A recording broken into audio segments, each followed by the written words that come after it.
लेकिन एक चीज आज मुझे इस कमरे में बहुत अच्छी लगी।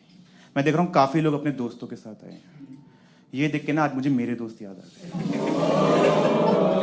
मैं झूठ नहीं बोल रहा, आज मैं जिंदगी में जो कुछ भी हूं ना, सिर्फ और सिर्फ अपने दोस्तों की वजह से। नहीं तो आज मैं एक बहुत कामयाब इंसान हूं।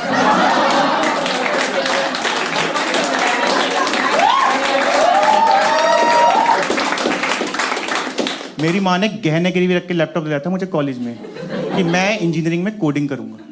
ये साले पूरा दिन बैठ के उस पर पॉन देखते थे। इतना पॉन देखा ना कि मुझे एक्स वीडियो से मेल आ गई कि आप हमारे एनुअल फंक्शन में चीफ गेस्ट बन जाओ।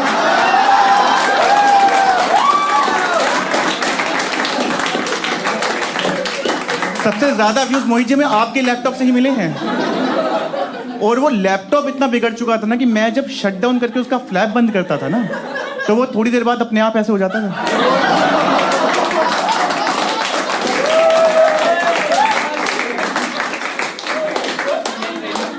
आप लोग यकीन नहीं करोगे, इतना इंटेलिजेंट बच्चा था मैं स्कूल टाइम तक कि एक बार एग्जाम में ना 10 क्वेश्चन आए थे, ऊपर लिखा हुआ था डू एनी 5। मैंने 10 के 10 करके नीचे लिख दिया यू कैन चेक एनी 5। मुझे एहसान नहीं चाहिए किसी का। लेकिन जैसे ही मैं कॉलेज में गया ना, बैक पे बैक, फेल पे फेल। पहले साल में 12 में से 11 पेपरों में फेल हुआ हूं मैं यकीन नहीं करोगे, छत पे सुसाइड करने चला गया था। फिर मुझे याद है शाम को तो मेरे अमेज़न से जूते आने हैं।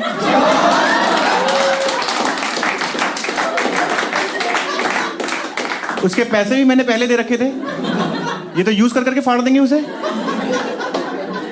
और इतने पेपरों में फेल होने का रीजन ये था क्योंकि कॉलेज में मैं हॉस्टल में इन लोगों के साथ करता था ग्रुप स्टडी। कभी ना करी होगी आप लोगों ने। और मैं इस वीडियो के थ्रू सुन रहे हो जो बच्चे, आने वाले स्टूडेंट्स को बता दो कि अगर कभी तुम्हारे दोस्त पेपर से पहले बोले कि आओ ग्रुप स्टडी करें, तो उन किताबों को बेच देना और जो पैसा है उससे कहीं घूमने चले जाओ, क्योंकि फेल तुमने तब भी होना है। कम से कम कुछ फोटोज तो अच्छी है फेसबुक पे। मुझे आज भी याद है 25 मई को एग्जाम था और 24 मई को मेरे कमरे में 12-13 लड़के घुसे ग्रुप स्टडी के लिए। किताब एक के पास नहीं है।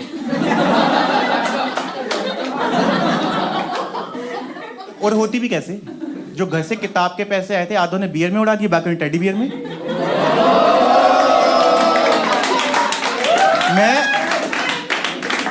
मैं अकेला बैठा था उस कमरे में किताब लेके, तो ये सबने मेरी तरफ देखना शुरू किया और मुझसे देखा नहीं गया क्योंकि मैं हूं इमोशनल। तो मैंने कहा क्यों किसी का करियर खराब हो, है ना, सब पढ़ने वाले। तो मैंने क्या किया, अपनी किताब के ना चैप्टर्स फाड़ के 12-13 हिस्से करे और मैंने बोला ये लो एक एक उठा के पढ़ के एक दूसरे को पढ़ा देना। कोई गलती तो नहीं करी मैंने शाश्वत? करी। यही सबसे बड़ी गलती की। तो मैं अपना पढ़ के 1 घंटे बाद जब मैंने इनके कमरे का दरवाजा खोला है, तो मैं क्या देख रहा हूं, मेरी किताब के ऊपर गांजा क्रश हो रहा है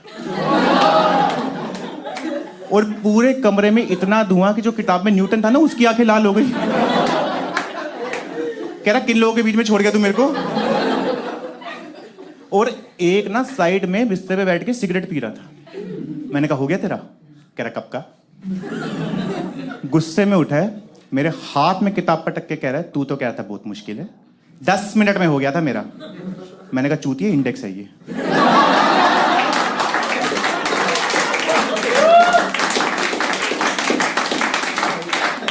और इसने इंडेक्स के चैप्टर के नीचे अंडरलाइन करके लिखा हुआ कि इंपॉर्टेंट।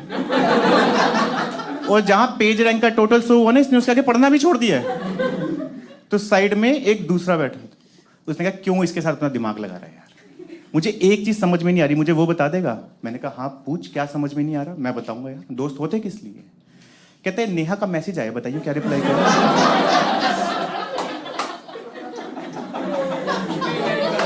मैंने कहा आज ही करना है? कह रहा हाँ।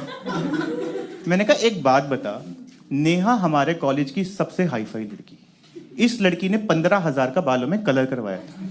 और मैंने कहा तूने आज तक एक ही बार सलून में 500 रुपए दिए हैं, जब तू कैंची चुराता हुआ पकड़ा गया था। उसने तुझे मैसेज किया है, क्या तूने हल्के में ले रखा है? यकीन नहीं आता तो देख ले। तो मैंने फोन देखा तो उसमें नेहा ने सही में मैसेज किया हुआ था, कौन है बे तू?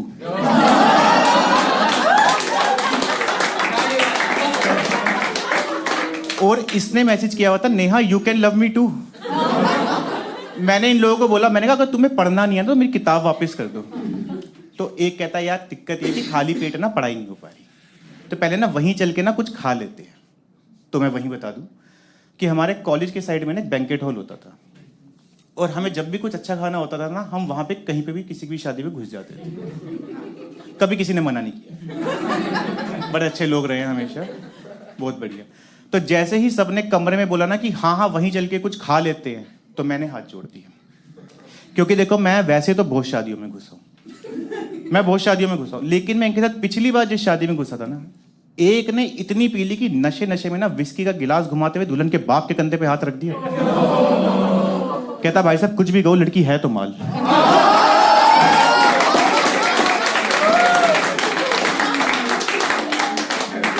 प्लेटें तो प्लेटें टिश्यू पेपर तक धुलवाई इन लोगों से। कह रहे बेटा आप सुखा के जाएंगे इसे।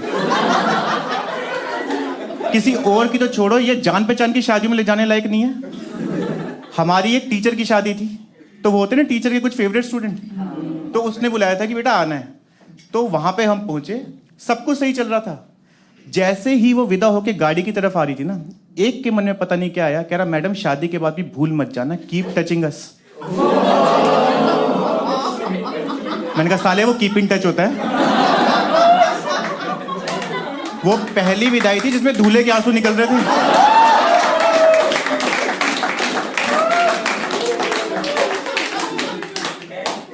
तो उसके बाद मैंने बोला, मैंने कहा मैं तो नहीं जा रहा। कह रहे चल ले यार बहुत भूख लग रही है, मर जाएंगे भूख से। मैंने कहा चाहे मर जा, मैं नहीं जा रहा। कह रहे चल ले यार पंजाबियों की शादी है, लड़कियां भी सही होंगी। मैंने कहा तुम्हें भूख लग रही है सिर्फ इसलिए चल रहा हूं मैं। गला सबका सूखता है यार, ठीक है कोई दिक्कत नहीं। तो मैंने कहा लेकिन कोई गड़बड़ नहीं होनी चाहिए। कहते नहीं नहीं कोई गड़बड़ नहीं होगी, कोई गड़बड़ नहीं होगी। तो हम सब ने अपने कपड़े वपड़े पहने, डीओ वीओ लगाया और हम वहाँ पे पहुँचे। तो जब हम पहुँचे तो वहाँ पे बारात ना बैंकेट हॉल से थोड़ी दूरी पे थी और वहाँ पे डांस वगैरह चल रहा था। तो कुछ लड़कों के मन में पता नहीं क्या आया, वो दूल्हे से मिलने उसकी बग्गी पे चढ़ गए, गले मिल रहे हैं। एक ने मिला, दो ने मिला, 12 लड़कों ने गले। दूल्हे की फट गई, कह रहे इतने कजन है मेरे। कह रहा मेरे बाप ने तो बताया नहीं आज तक मेरे को। और गले मिलने के बहाने उसके गले में जो नोटों का हार नहीं था, उसमें से एक एक नोट निकाल के वापस। अगर वो दूल्हा 5-6 बार और गले मिल लेता ना, तो वो सिर्फ धागा लेके जा रहा होता अंदर। और एक ने तो सारी हदें पार कर दी। उसने देखा ढोल वाले को 500-500 के नोट उड़ा के दिए जा रहे हैं, तो उसने उसके गले से निकाल के अपने गले में डाल के बजाना शुरू कर दिया। और ये कह रहे थे कोई गड़बड़ नहीं होगी। तो मेरे साथ जो मेरा दोस्त खड़ा था, मैंने उसे बोला, मैंने कहा भाई हालात ज्यादा देर के लग नहीं रहे। तो मैंने कहा तू मुझे सही बंदा लग रहा है, हम दोनों अंदर चल के कुछ खा लेते हैं और निकलते हैं यहाँ से। उसके बाद जैसे ही अंदर घुसे तो मैं सेटअप वगैरह देख रहा था, तो मेरा कंधा जो था ना एक लड़की से टकरा गया गलती से। तो उसने मुड़ के मेरे को बोलना शुरू कर दिया इंग्लिश में, carry can't you see eyes और बटन, इंग्लिश पे इंग्लिश मेरे सामने। तो मुझे भी जितनी इंग्लिश आती थी मैंने भी सारी एक ही बार में बोल दी। मैंने कहा या।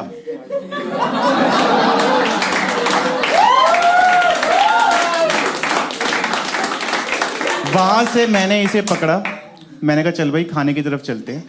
तो मैंने प्लेट उठा के स्नैक्स वगैरह डालने शुरू करे। तो मैंने स्नैक्स वगैरह प्लेट लेके इससे पूछा, मैंने कहा भाई तू क्या लेगा? ये है ही नहीं। मैंने देखा इधर उधर, तो मैंने देखा ये डीजे पे नाच रहा है। और इतनी खुशी रिश्तेदारों को नहीं हो रही जितनी इसे हो रही है। नाचते नाचते इसका हाथ एक आंटी को ऐसा लगा है कि वो औरत थोड़ी देर तक पेंडुलम की तरह हिली है। जब वो वापस अपनी जगह पे आई ना, तो उसने इसके कंधे पे हाथ मार के पूछा कि बेटा आप किस साइड से हैं? कहता आंटी गुड़गांव साइड से। उसने कहा नहीं बेटा मुझे लगता है मैंने गलत सवाल पूछा, आप रिश्ते में रिश्तेदारी में क्या लगते? कह रहा अच्छा। कह रहा आंटी मैं ना दूल्हे के मामा का लड़का हूं, और वो औरत थी दूल्हे की इकलौती मामी। और दूल्हे का मामा कर रहा था नीचे नागिन डांस। ये सुन के वो औरत उस अजगर को ना खींचती हुई ले गई है।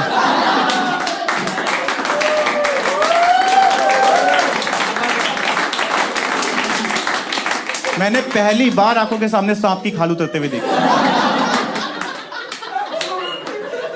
तो मैंने ये देख के फटाफट स्नैक्स और तेजी से भरने शुरू करे। मैंने कहा अब तो कुछ मिनटों का ही माहौल रह गया। तभी ये डीजे से भागता हुआ आया और खाने वाली जगह के पास आके छुप गया। तो मैं जैसे ही स्नैक्स की प्लेट लेके इधर घूमा ना, तो मैं देखा मेरे सामने दूल्हे के मामा जी और उसके 2 हट्टे कट्टे लड़के। कह रहे तू कौन है? मैंने कहा सर मैं तो waiter.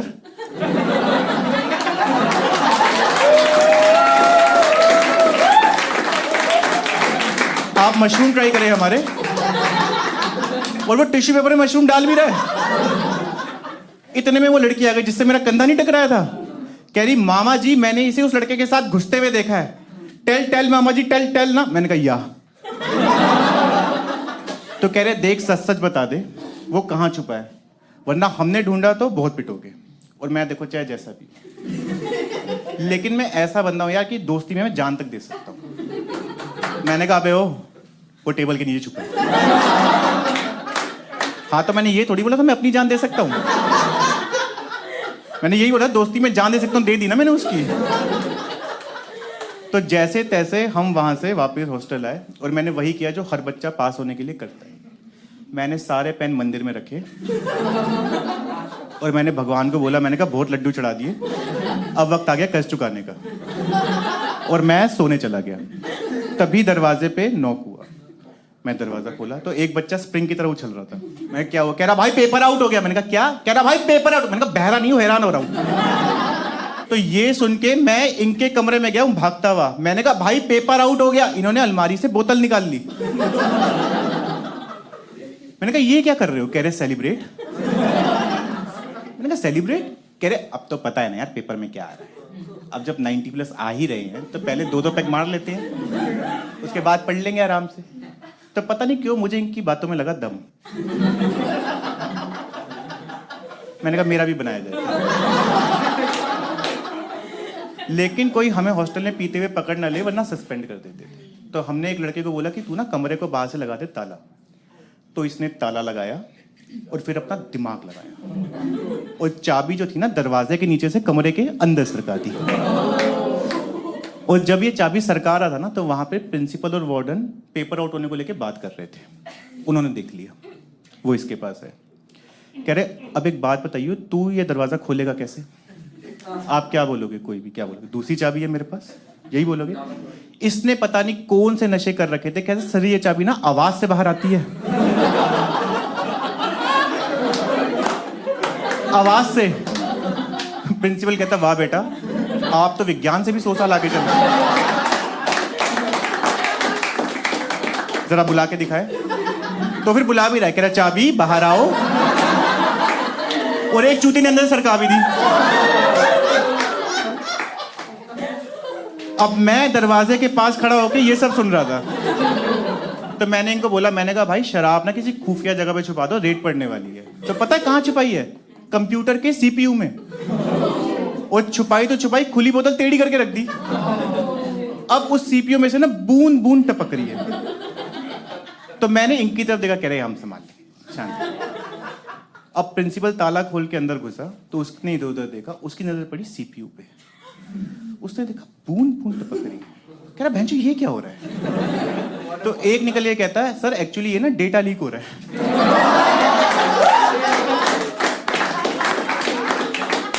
We are working on it, शाम तक सब हमारे कंट्रोल में होगा। बाकी बच्चे पेपर देने जा रहे हैं और हम घर जा रहे हैं।